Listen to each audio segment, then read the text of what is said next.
question du climat. Parce que nous avons des populations qui vivent de ces forêts.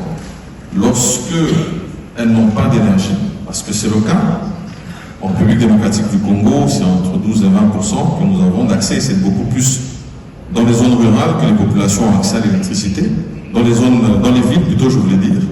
Par contre, dans les zones rurales, nous n'avons pas cette énergie. Donc si nous n'investissons pas dans les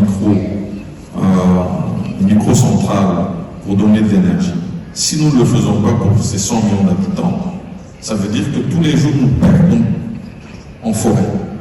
Et ça veut dire que nous prenons le risque de continuer à dérégler notre système climatique.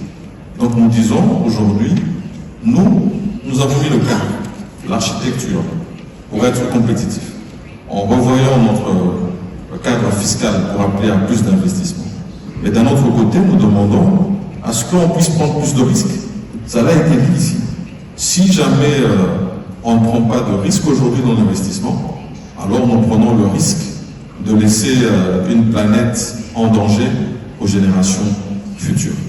Alors, un autre point qui est très important et qu'il faut mentionner ici, c'est que nous avons besoin d'aller dans l'industrialisation pour être plus résilients par rapport aux défis économiques qui s'imposent à nous.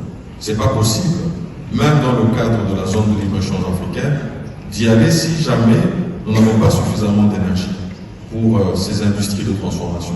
On parle d'agriculture, on parle de transformation locale, de chaîne de valeur, mais cela n'est pas possible sans énergie.